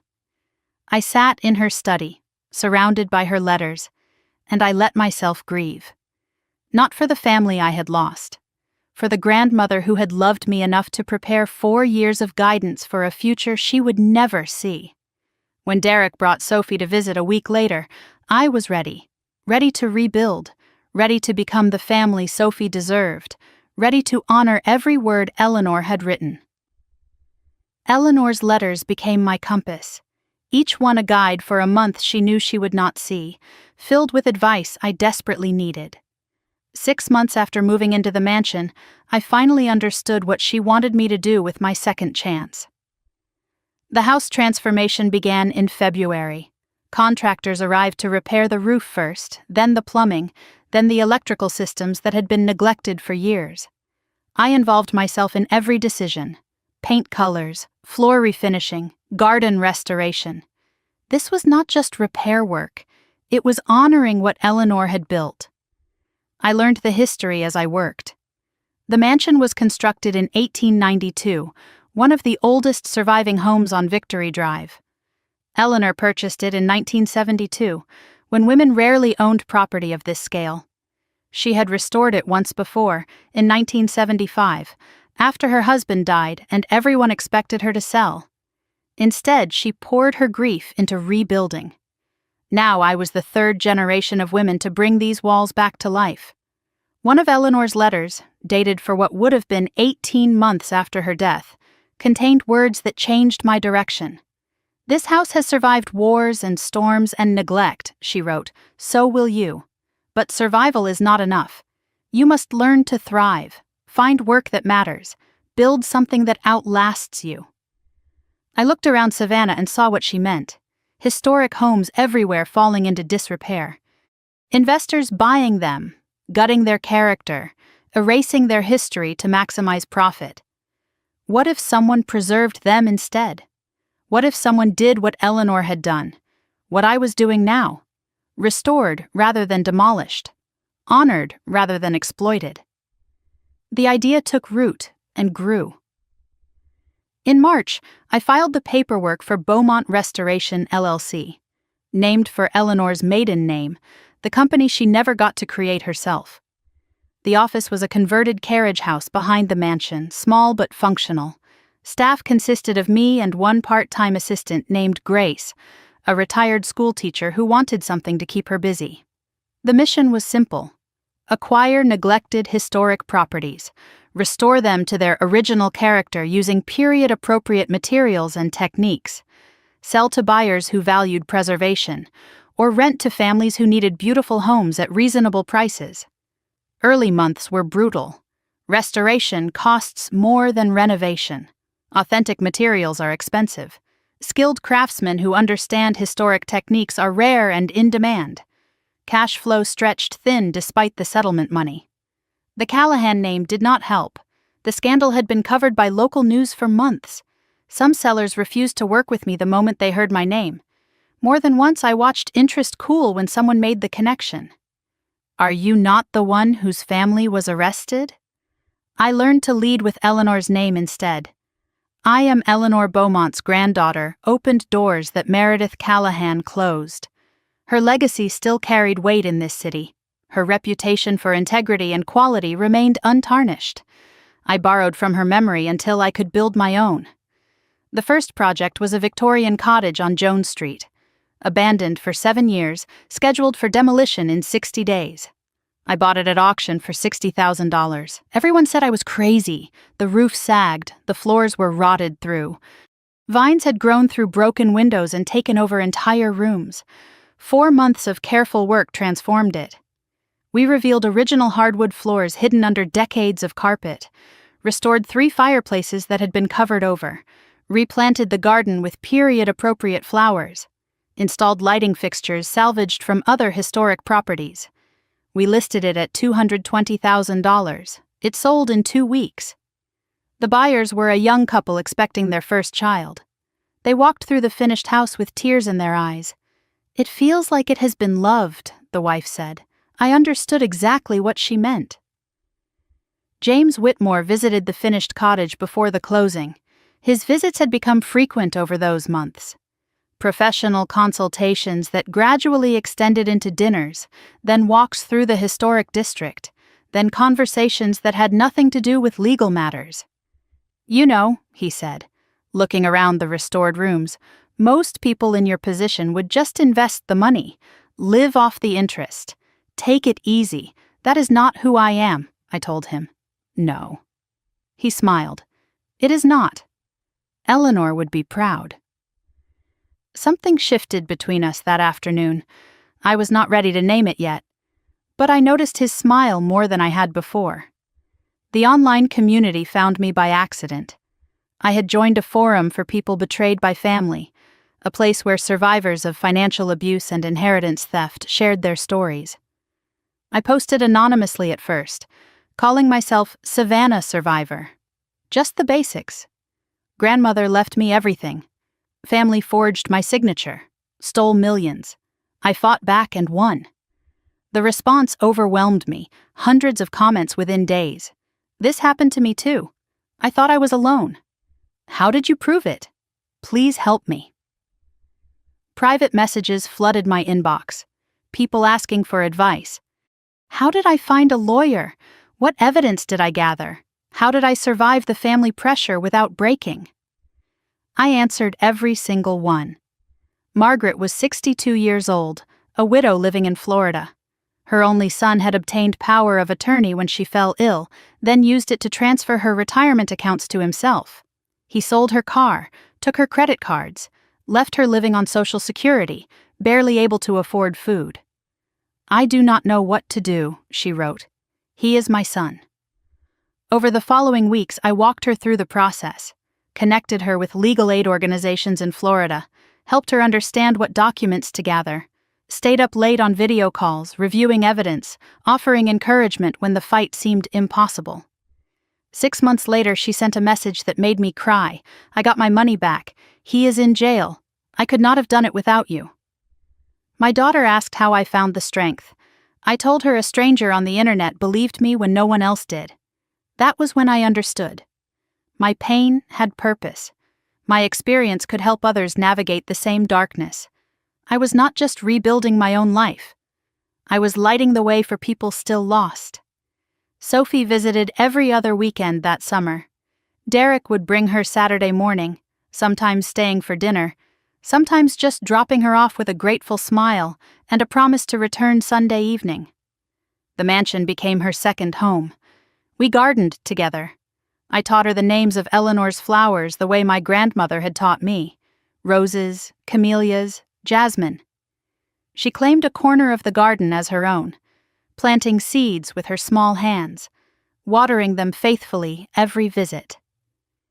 We baked in Eleanor's kitchen, the same recipes my grandmother had shared with me: chocolate chip cookies, peach cobbler, lemon pound cake, flour on our noses and laughter-filling rooms that had been silent too long. We read in the library. The same books Eleanor had read to me when I was Sophie's age: Charlotte's Web, Little Women, The Secret Garden. Sophie would curl against my side the same way I had curled against Eleanor, the cycle continuing despite everything that had tried to break it. One August afternoon, sitting on the porch swing, Sophie asked the question I had been dreading. "Auntie Meredith, when is Mommy coming home?" I took a breath. Colleen had 2 more years left on her sentence. Sophie understood a way, but not the reality of prison. "Your Mommy still has to stay where she is for a while," I told her. "She made mistakes, and she has to finish her consequence. But she loves you, and you will see her again." Sophie was quiet for a long moment. "Daddy says you are stronger than Mommy.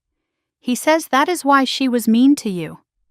"People are not mean because they are weak," I said carefully. "They are mean because they are scared." "Were you scared?" "I was terrified for a long time. You do not seem scared now." I pulled her closer. "I am not. Because I found people worth being brave for." December came, our first real Christmas in the restored mansion.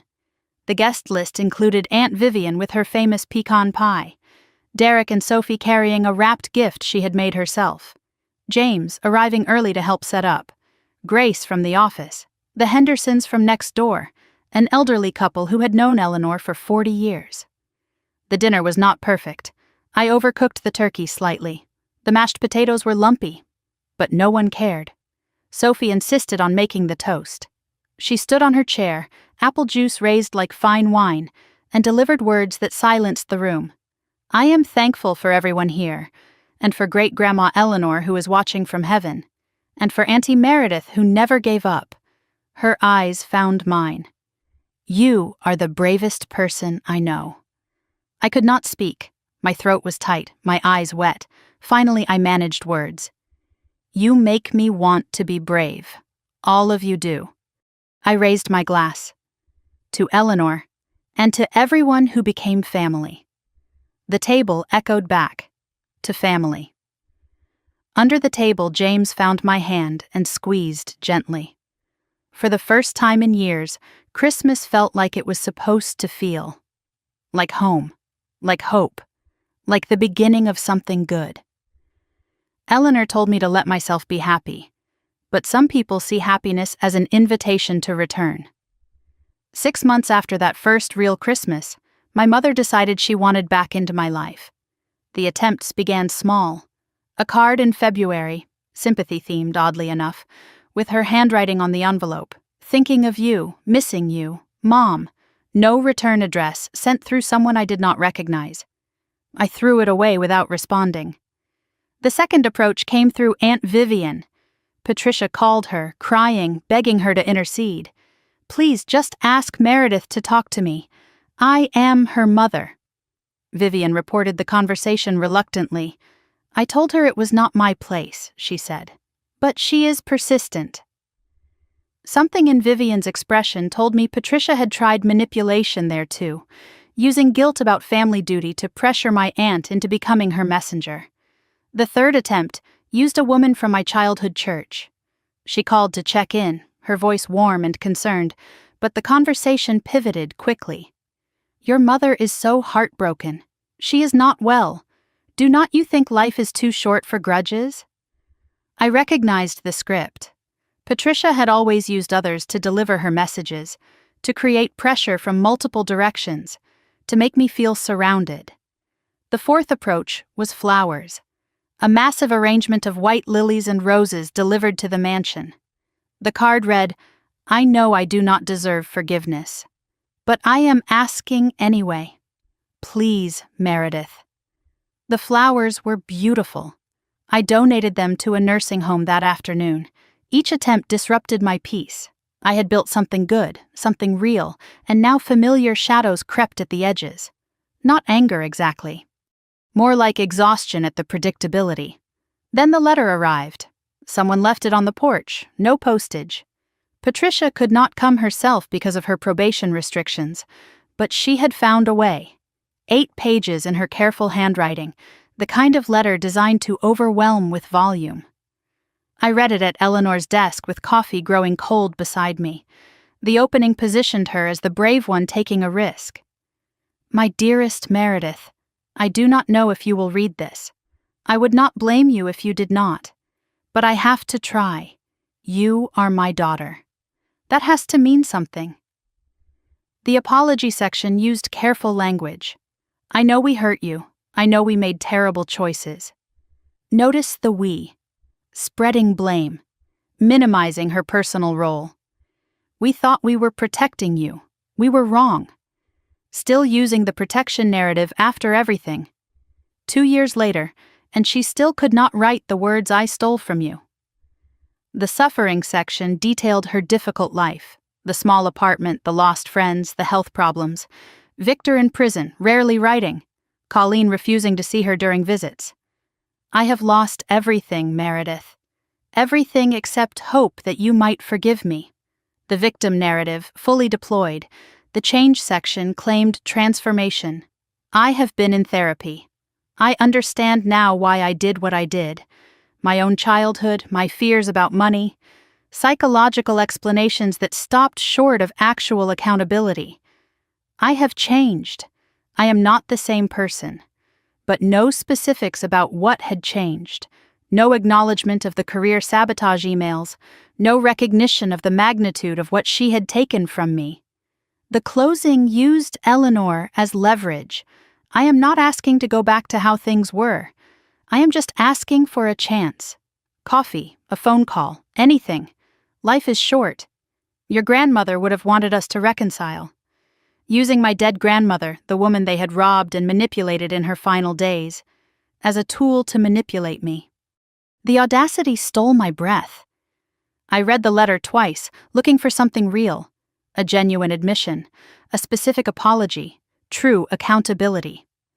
I found only the same patterns dressed in therapy language.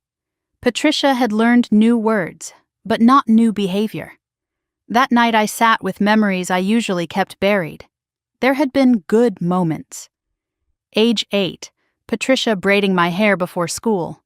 Age 10, a birthday cake with chocolate frosting and pink flowers. Age 12, my mother defending me to a teacher who had been unfair. These moments existed. They were real. But they were islands in an ocean of something else. The constant comparison to Colleen. "Why cannot you be more like your sister?" The criticism disguised as concern. "I am only saying this because I love you." The way achievements were minimized. That is nice, but Colleen got honors. The way failures were amplified. "I knew you would disappoint us." And then the sabotage years. Those anonymous emails Patricia had helped write. She has a history of theft within her own family. Every rejected job application, every closed door, my own mother's hand in my destruction. I understood the pattern now. The good moments were real but strategic. Enough warmth to maintain attachment. Enough cruelty to maintain control. The cycle of toxic love. Give just enough to keep them hoping. Take everything else. Eleanor's letter had warned me. Patricia acts from cruelty disguised as concern. My grandmother saw it decades ago. I was the last to understand.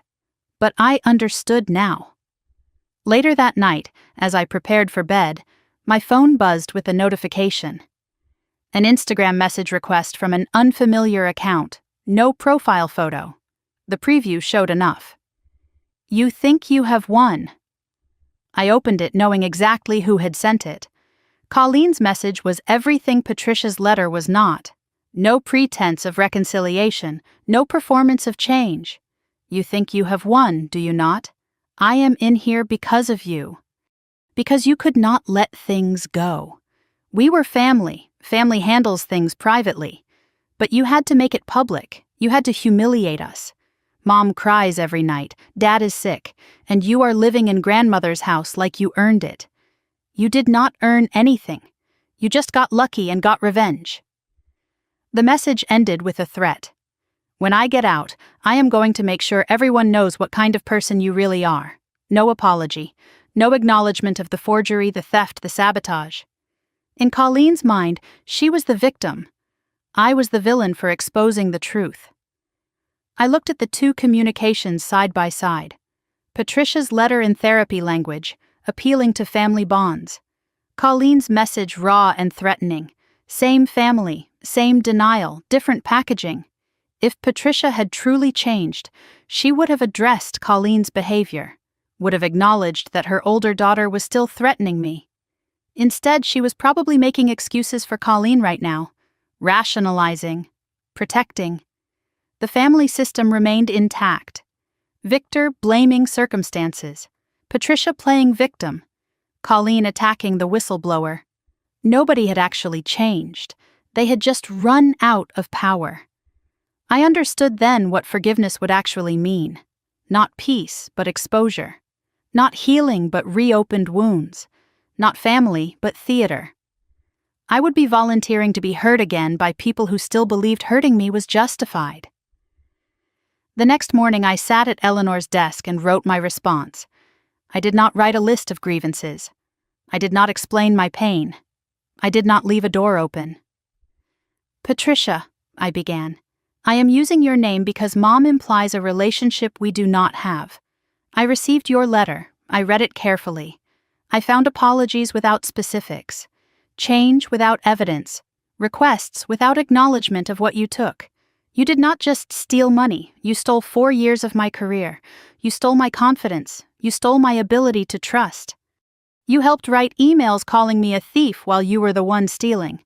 Colleen messaged me last night. Threats and blame and no remorse.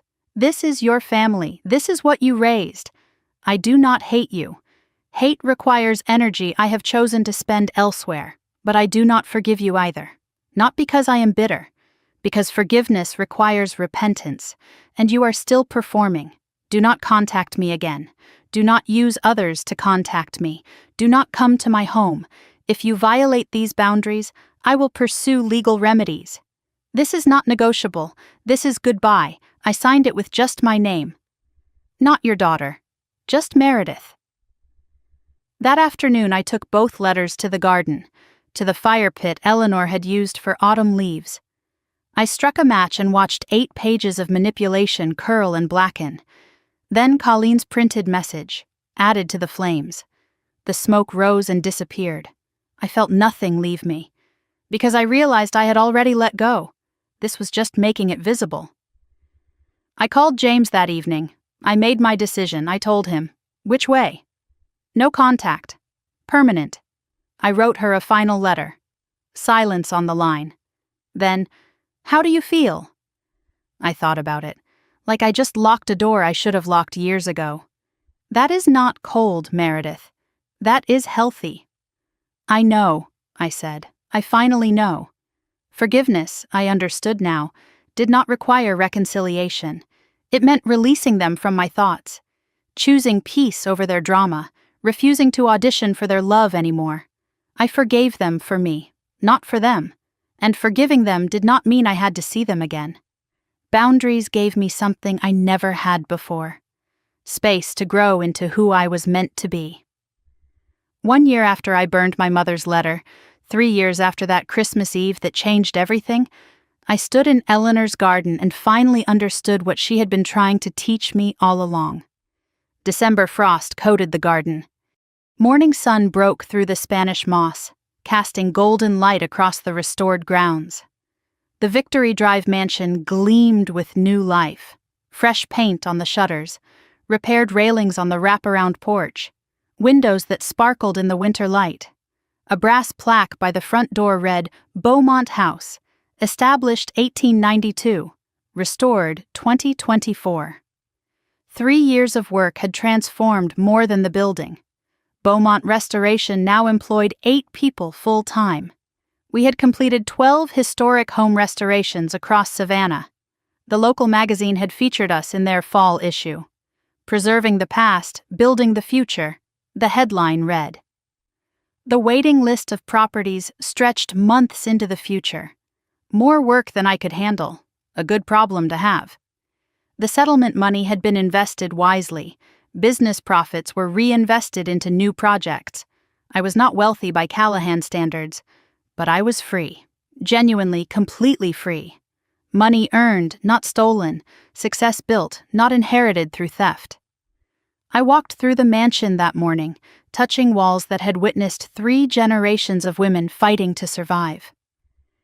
Eleanor's study had become my home office, still decorated with her photographs, her books, her presents. The box of letters sat on a shelf, nearly empty now. One envelope remained. I had saved it for today. 3 years to the day since everything changed. The guests began arriving in the late afternoon. Aunt Vivian came first, carrying her famous pecan pie and wearing a smile that had grown easier over the years. She had moved into the carriage house 6 months ago. Too big a house for one old woman, she said of her previous place. Now we shared dinners most nights, 2 survivors healing side by side. Derek arrived with Sophie and his new wife Sarah, a kindergarten teacher he had married in October. Sophie was 10 now, taller and more confident, but still possessing those bright eyes that saw the world with uncomplicated clarity. She ran to me the moment she crossed the threshold. Auntie Meredith, I made you something. A handmade ornament. The mansion rendered in glitter and felt, slightly lopsided, absolutely perfect. 3 years of her ornaments now hung on my Christmas tree, each one a marker of healing. Derek had become the father he always wanted to be once he escaped Colleen's shadow. At his wedding, he had pulled me aside. Thank you, he said. You freed all of us, not just yourself. Sophie had asked me at that wedding if I would ever get married. I had laughed and glanced across the room to where James Whitmore stood watching me with soft eyes. Maybe, sweetheart. When the right moment comes. James arrived early, as he always did now, to help with preparations. He moved through the mansion like he belonged there, because he did. What began as a professional relationship had evolved into friendship, then into something neither of us rushed to name. Our first official date had been 8 months ago. He brought flowers from Eleanor's favorite shop without being told. I knew then. Grace from the office came with her husband. The Hendersons from next door, the elderly couple who had known Eleanor for 40 years. Mrs. Henderson said the same thing she always said. She would be so proud of you, dear. I believed her. Before dinner, I slipped away to Eleanor's study. One envelope remained in the box, dated for this month, for this Christmas, 3 years after her death. My hands were steady as I broke the seal. I had done this many times. But knowing this was the last letter made the moment different. After this, no more new words from my grandmother, just memory and legacy. My dearest Meredith, she wrote, if you have waited until now to read this, you have shown more patience than I ever had. 3 years. That is how long I estimated it would take. For the truth to emerge, for the battles to be fought, for you to build something new from the ashes. If I am right, you are no longer the scared girl who watched me die. You are the woman I always knew you could become. I had to pause. Her voice, reaching across death, still knowing me better than I knew myself. I am sorry I could not protect you while I lived, she continued. I tried to leave you tools instead. Money, property, these letters. But the most important thing I left you was already inside you. I just helped you find it. You were never weak, Meredith. You were buried. There is a difference. The next section contained the wisdom she had spent a lifetime learning. By now you have learned what took me decades to understand. Family is not blood. It is choice. Home is not a building. It is people who stay. Forgiveness is not weakness. Boundaries are not cruelty. And justice, real justice, is not revenge. It is living well. It is thriving in spite of those who wanted you to fail. The final paragraphs blurred through my tears. This is my last letter, but not my last presence in your life. Every time you restore a house, I am there. Every time you help someone fight for what is theirs, I am there. Every time you choose love over fear, I am there. You carry me forward, Meredith. That is what legacy means. Now put down this letter and go live. I have given you all the words I have.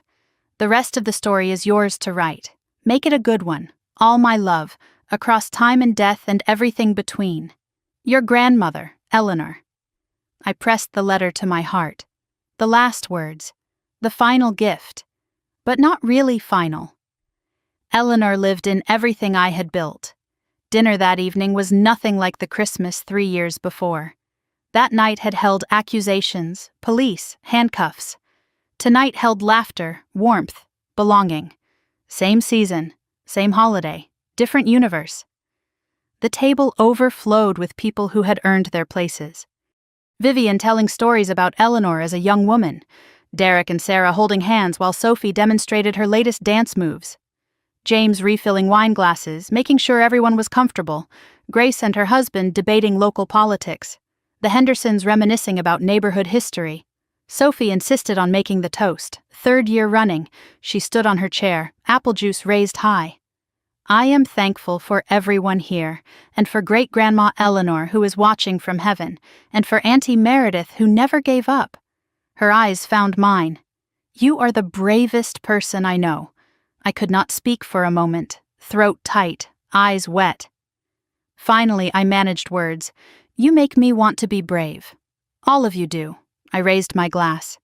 To Eleanor, and to everyone who became family. The table echoed back. To family. Under the table, James found my hand. Squeezed gently. This was what safety felt like. This was what love was supposed to be. After the guests left, I stood alone in Eleanor's garden. Fairy lights twinkled in the darkness. I thought about everything that had brought me here. 4 years of theft, 3 years of rebuilding, the girl I had been, the woman I had become, the family I lost, the family I found. The lessons had crystallized into truths I would carry forever. Blood relation guarantees nothing. Character defines worthiness. Survival is not enough. Thriving is the real victory. Forgiveness does not require reconciliation. Boundaries protect peace. Justice is not revenge. It is refusing to let them win. Family is not who you are born to. It is who shows up and stays. The people who hurt me expected me to break. Instead, I built a life they could never touch. James joined me on the porch. 2 mugs of coffee. Comfortable silence. You okay? Better than okay. He smiled. Eleanor would be proud, I know. I looked at the garden she planted, the house she built, the life she wanted for me. If you are listening to this story, really listening, maybe you recognize something. Maybe you have been accused by the people who should protect you. Maybe you have been stolen from. Money, time, opportunities, dignity. Maybe you are wondering if you are strong enough to fight back. I can tell you from the other side. You are. Not because you are special. Because you are human. And humans survive. We adapt. We rebuild. But we cannot do it alone. I had Eleanor's letters. I had James. I had Vivian and Derek and Sophie. I had strangers on the internet who believed me when no one else did. And now, if you have made it this far, you have me. My story. My proof that it gets better. I want to hear your story. Not because I need to know, but because you need to tell it. Drop a comment below. Tell me where you are from. Tell me what you survived. Or tell me what you are still fighting. Every story matters. Every voice deserves to be heard. I spent 4 years thinking I was alone. I was not. Neither are you. If this story helped you, if it gave you hope or courage or just reminded you that karma is real, hit that like button. Not for me. For the algorithm. Because every like tells the system that stories like ours matter, that women like us deserve to be heard. And if you want more stories like this, stories about ordinary people fighting back against impossible odds, subscribe, turn on notifications. Because there are more stories coming, more people who refuse to stay silent. Every single one of them deserves a witness. James asked me once what Eleanor's final letter said. "Make it a good story," I told him. He smiled. "Are you?" I thought about that Christmas 3 years ago. The accusations, the fear, the moment I decided to stop being a victim. I thought about everyone who tried to break me, and everyone who helped me stand. I thought about the mansion at my back, the man at my side, the future finally open. "Yeah," I said. "I think I am." And somewhere I swear I felt Eleanor smiling. This story is fictionalized for dramatic effect.